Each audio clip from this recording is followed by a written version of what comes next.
नमस्कार, आप देख रहे हैं न्यूज ब्रीफ। मैं हूं आपके साथ आशा सरमाल। चलिए शुरुआत करते हैं जम्मू कश्मीर से जुड़ी खबरों की। नेता सुनील शर्मा की अध्यक्षता में भारतीय जनता पार्टी की 5 विधायकों के एक प्रतिनिधिमंडल ने आज पुंछ का दौरा किया।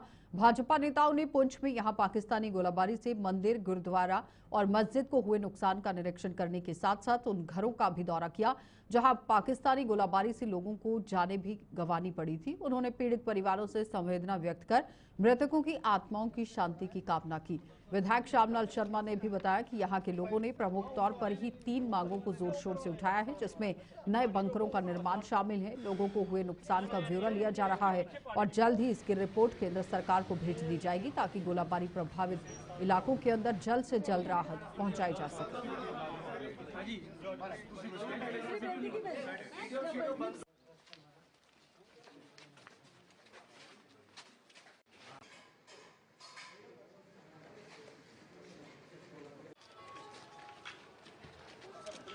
क्योंकि सबसे ज्यादा कैजुअलिटी पुंछ में हुई है और पहली बार इस किस्म की जो है कैजुअलिटी यहाँ हुई है, तो उसी सिलसिले में हम आए हैं। एक तो जो लॉस हुआ है, ह्यूमन लॉस तो ऑलरेडी असेस्ड है, फिर जो स्ट्रक्चर है, हमारी दुकान है, मकान है, कोई कैटल शेड है और फिर लाइफ स्टॉक हमारा है, कोई गऊ है, भैंस है, जहां बकरी है, तो वो सारा जो एक किस्म का असेसमेंट हो रही है, सरकार भी कर रही है और हमने भी अपने कॉर्डर को और जितनी भी धार्मिक संस्थाएं हैं, आपके माध्यम से मैं उनसे भी गुजारिश करूंगा, हमने अपना नंबर जो है आप के साथ साझा किया है।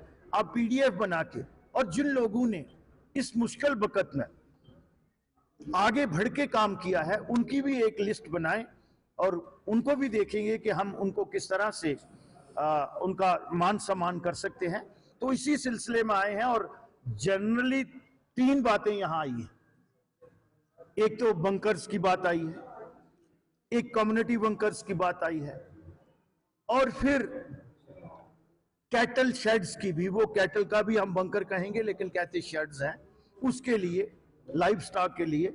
और फिर आया है ये जो हमारा नुकसान हुआ है स्ट्रक्चर्स का, इसमें कमर्शियल है, कमर्शियल एसडीआरएफ में जो है वो आता नहीं है, जो उसके नॉर्म्स हैं, तो उसमें हम किस तरह से कर सकते हैं। पार्टी ने ये आदेश दिया है हमें कि आप जाइएगा और लोगों के साथ उनका धन्यवाद भी करिएगा और खसूसन तौर पर पुंछ के लोगों का, कि जिस तरह से बहादुरी से उन्होंने उस जो बर्बरता ये कृत्य था उसका जवाब दिया है। आज का मकसद हमारा ये है कि जो हमारी डकीज फैमिलीज हैं उनके लवाकिन के साथ मिलना, जो सरकार की तरफ से थोड़ी बहुत सहयोग है वो उनको अभी तक डिस्पर्स हुआ है या नहीं हुआ है और आगे क्या करना है, उसके लिए हम यहाँ आए।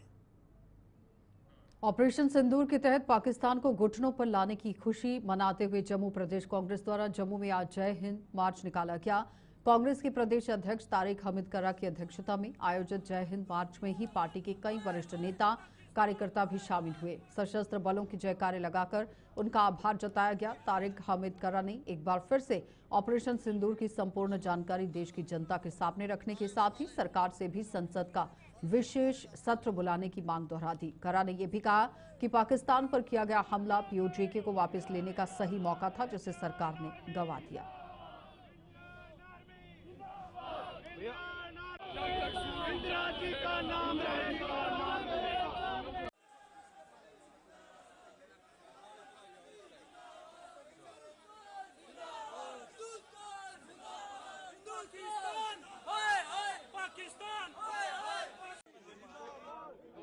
जवानों को सलाम हम करते हैं, उनकी बहादुरी, उनकी शुजाअत और उन्होंने जिस तरीके से मुल्क का, अपनी कौम का सर जो है वो गौरव से ऊंचा किया, उस चीज के वास्ते उनके लिए हम आज की सभा और आज का ये मार्च शुरू कर रहे हैं। जोर दे रहे हैं कि पार्लियामेंट का सेशन बुलाया जाए। एज ऑफ नाउ जो पूरा मुल्क देख रहा है, पूरी दुनिया देख रही है, it is a failure of prime minister, it is a failure of home minister, it is the failure of external affairs minister, it is a failure of even the defense minister। आपने पिछले इतने सालों से 10 साल से आप कह रहे हैं कि वो हमारा हिस्सा हमने वापस लेना है। आज आपको अगर मौका मिला था, आज क्यों आप चूक गए?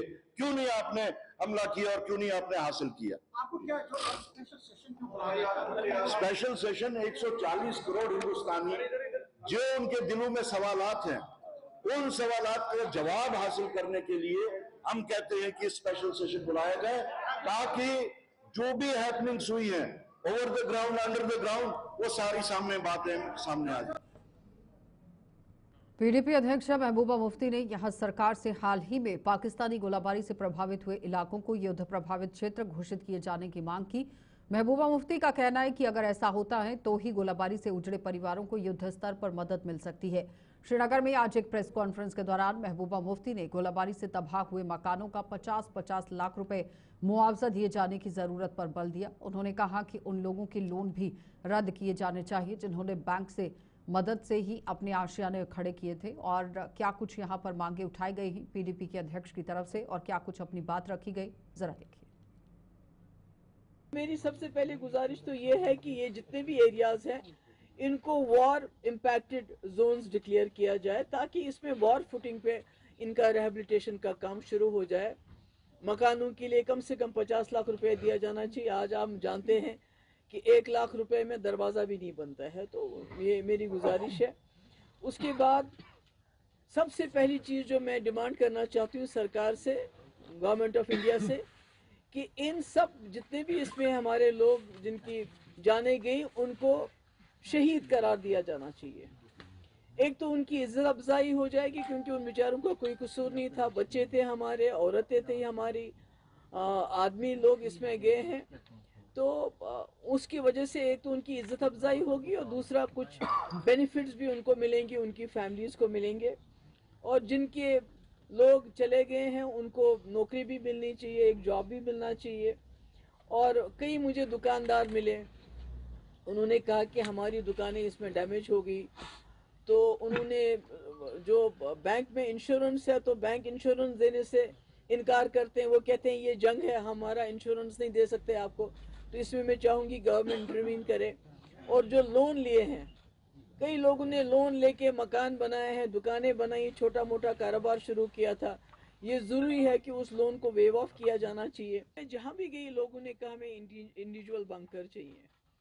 तो मुझे ये डिमांड करते हुए भी अच्छा नहीं लगता है कि आज 21वीं सदी में हमारे लोग जहाँ अच्छे स्कूलों की डिमांड करते, नौकरियों की डिमांड करते, अस्पतालों की डिमांड करते, वो कहते हमें बंकर चाहिए, क्योंकि उनके दिल में ये खौफ घर कर गया है कि उनको लगता है जंग कभी भी हो सकती है।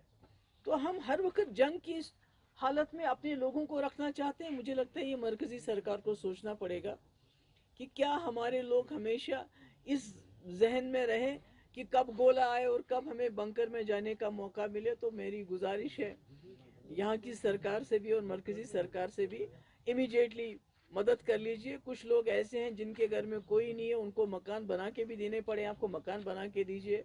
और इस वक्त जहाँ भी इस वक्त ये हुआ है वहाँ गवर्नमेंट की टीमें जाके देखनी चाहिए, जिनके सर पे छत नहीं है तो कुछ तो करो उनके लिए। तो भारतीय जनता पार्टी की प्रदेश इकाई ने हाल ही में पकड़े गए देश के गद्दारों को कड़ी से कड़ी सजा देने की मांग कर दी। भाजपा ने ऐसे लोगों की निशानदही कर उन्हें धर दबोचने के लिए देश की सुरक्षा और खुफिया एजेंसियों की सराहना की है। जम्मू में आज एक प्रेस कॉन्फ्रेंस के दौरान भाजपा के प्रवक्ता डॉक्टर ताहिर चौधरी ने आशंका जताई है कि जम्मू कश्मीर में भी ऐसे कुछ गद्दारों द्वारा पाकिस्तान को यहां के संवेदनशील इलाकों की जानकारी देने की पूरी संभावना है, लिहाजा उन पर भी शिकंजा कसा जाना चाहिए। आज की प्रेस कॉन्फ्रेंस बड़ी इंपॉर्टेंट प्रेस कॉन्फ्रेंस थी। पहलगाम का टेरर अटैक का होना और उसके बाद ऑपरेशन सिंदूर का होना और पाकिस्तान को मुंह तोड़ जवाब देना, पाकिस्तान के घुटने टेकना, उसके बाद ये कहानी की शुरुआत होती है। बहुत सारे लगभग 20 के लगभग लोग अभी तक भारत देश में अरेस्ट कर किए जा चुके हैं। उसमें हरियाणा स्टेट से, उत्तर प्रदेश से और दूसरी जगहों से किए गए हैं। और मुझे लगता है कि ये वो लोग हैं जो देश में रहते हैं, देश का खाते हैं, लेकिन बदकिस्मती ये है कि पड़ोसी देश के साथ इन लोगों ने हाथ मिलाए हुए थे, जासूसी की जाती थी, यहाँ के इम्पॉर्टेंट इन्फॉर्मेशन वहाँ के लोगों को दी जाती थी और इन लोगों को बेनिफिट के लिए वहाँ से फ्री ट्रैवल्स मिलते थे, बड़े बड़े होटल्स में रहते थे, बड़े बड़े गिफ्ट मिलते थे। ये इन लोगों का लाइफस्टाइल था। ये लोग सरकार के आगे एक्सपोज हो चुके हैं। सरकार की एजेंसीज इन्वेस्टिगेशन कर रही हैं। मुझे लगता है बहुत जल्दी दूध का दूध पानी का पानी सामने क्लियर हो जाएगा। लेकिन आज का जो मेन इशू था, हम सरकार की, अपनी एजेंसीज की इस चीज़ के लिए हम शुक्रगुजार हैं कि उन्होंने इस कदम के ऊपर पहल की। और मुझे लगता है कि जम्मू कश्मीर में भी इन चीज़ों पे ध्यान देने की ज़रूरत है। जो हमारे यहाँ पे यूट्यूबर्स हैं, जम्मू कश्मीर एक सेंसिटिव स्टेट है, यूनियन टेरिटरी है, और जब यहाँ से इंफॉर्मेशंस लेके, चाहे हमारे एयरपोर्ट्स हों, चाहे हमारे बॉर्डर्स हों, हमारे रेलवे स्टेशंस हों, जब यहाँ की इंफॉर्मेशन रिकॉर्ड करके यूट्यूबर्स बाहर शेयर करते हैं तो कहीं ना कहीं जम्मू कश्मीर खतरे के ऊपर आ जाता है। और यहाँ के लोगों के ऊपर भी ध्यान देने की ज़रूरत है। जो लोग इस तरह की एक्टिविटीज़ कर रहे हैं, मुझे लगता है एजेंसीज उसके ऊपर ध्यान दें, इन लोगों के ऊपर कार्रवाई की जाए और ज़्यादा से ज़्यादा कार्रवाई की जाए, ताकि इस तरह के कदम उठाने से पहले इंसान 10 बार सोचे कि ऐसी चीज़ें करनी चाहिए, ना नहीं करें। और एक अच्छा मैसेज देश के जम्मू कश्मीर अपनी पार्टी के संभागीय अध्यक्ष मंजीत सिंह ने आज सुरनकोट में पाकिस्तानी गोलाबारी से हुए नुकसान का जायजा लेकर प्रभावित हुए परिवारों से मुलाकात की। मंजीत सिंह ने बताया कि पाकिस्तानी गोलाबारी से कई लोगों को नुकसान उठाना पड़ा है और ऐसे में बेहद आप देखिए पीड़ा उन परिवारों को हुई है। उन्होंने सरकार से प्रभावित हुए परिवारों के लिए एक विशेष पैकेज की घोषणा करने की मांग कर दी ताकि इन्हें राहत पहुंचाई जा सके।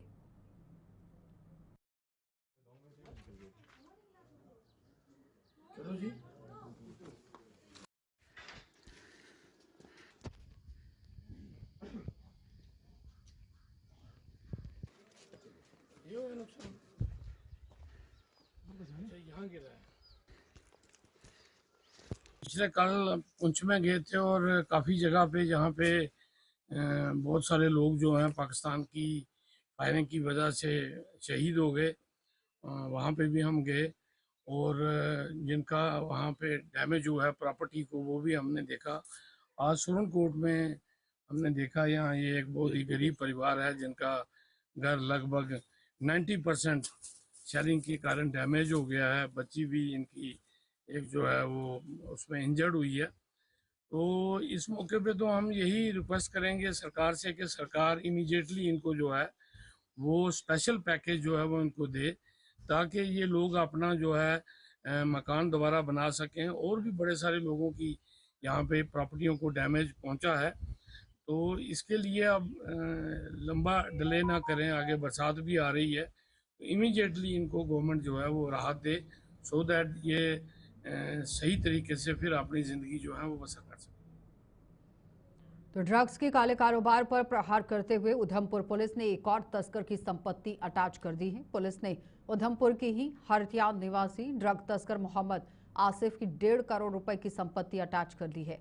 उधमपुर के एसएसपी अमोद अशोक नागपुरे ने बताया कि इस साल उधमपुर पुलिस ने एनडीपीएस एक्ट के तहत 40 मामले दर्ज किए हैं, जिनमें 50 तस्करों को गिरफ्तार किया गया है। पुलिस अभी तक ड्रग तस्करों की 4 करोड़ रुपए की संपत्ति जब्त कर चुकी है।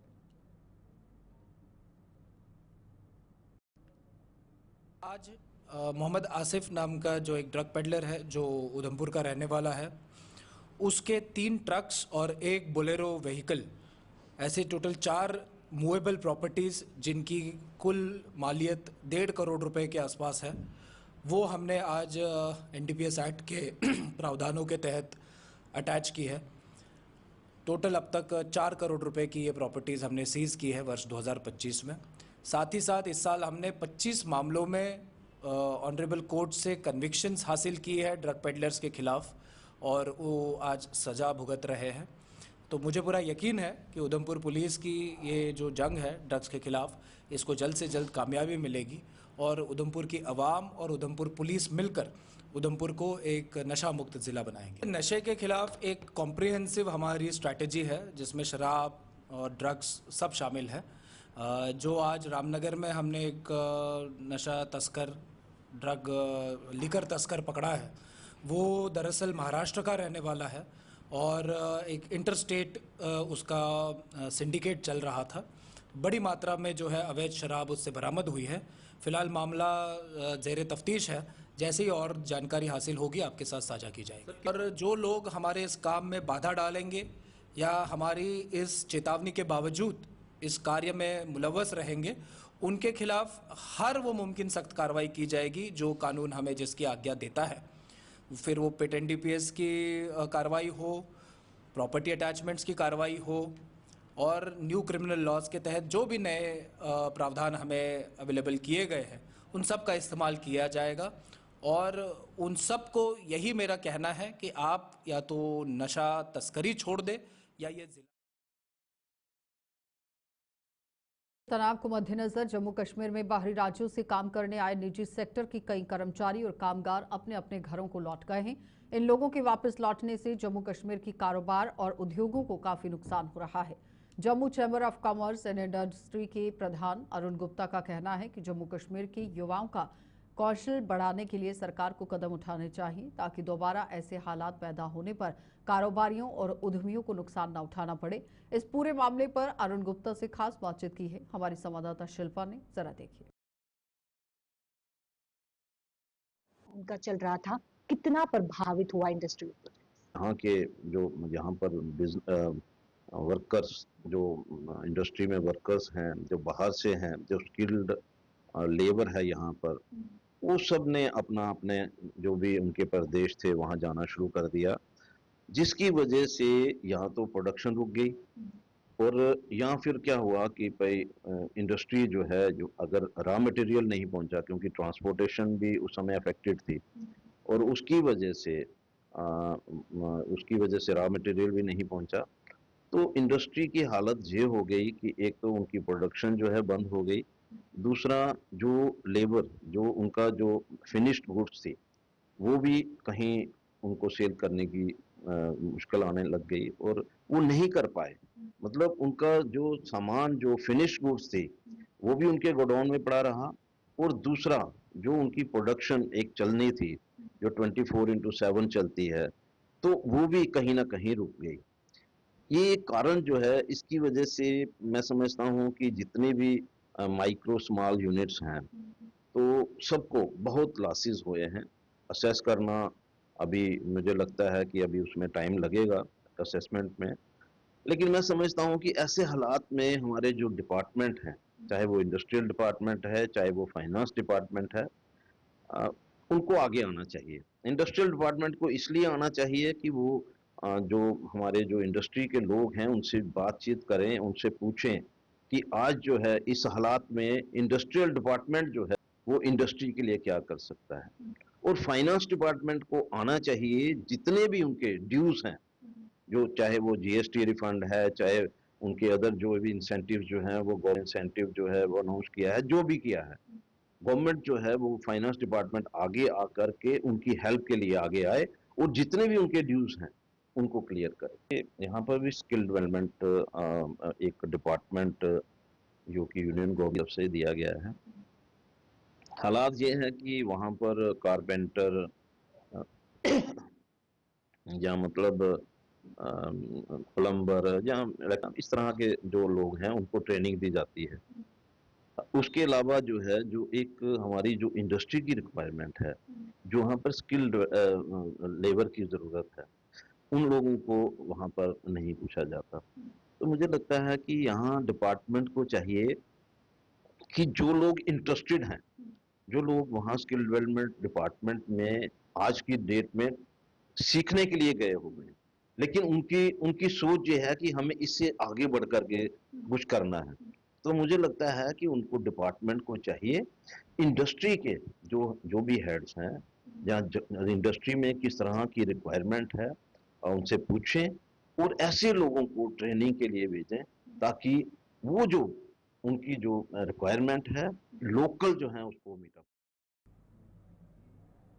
तो कामगार में अक्सर ट्रैफिक जैम का कारण बन रही रेहड़ी फड़ियों के खिलाफ नगरपालिका द्वारा आज बड़ा अभियान चलाया गया है। नगर निगम की एक टीम ने बाजारों में छापा मारा और इन रेहड़ियों को जब्त कर लिया गया।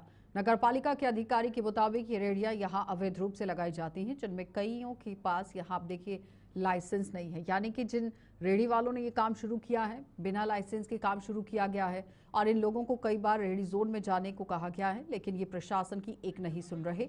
दूसरी ओर नगरपालिका की कार्रवाई से प्रभावित होने वाले में यहां उन पर लगाए गए सभी आरोपों को बेबुनियाद भी बता रहे हैं।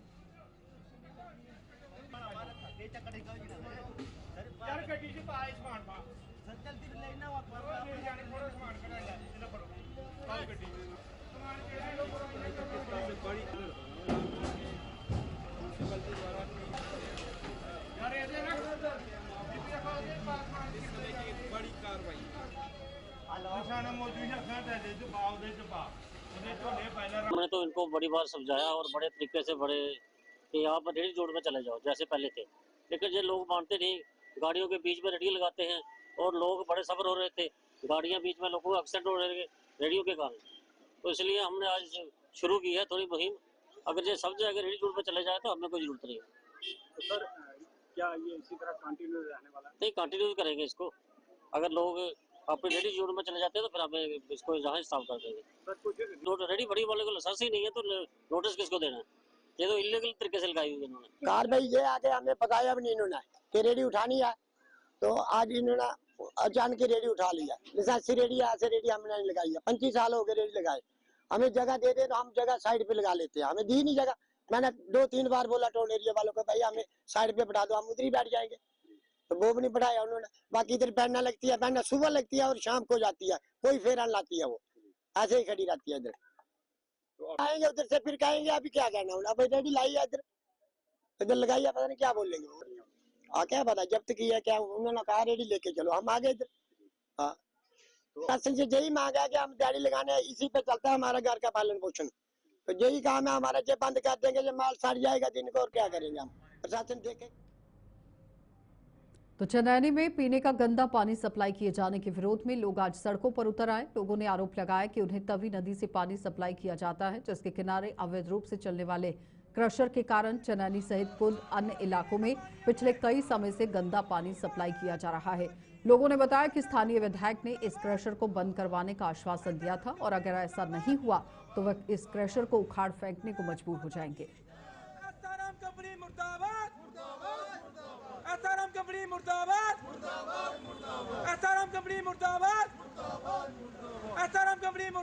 बाद वो मशीन जो है वो तवी नदी में इंटर नहीं करेंगी।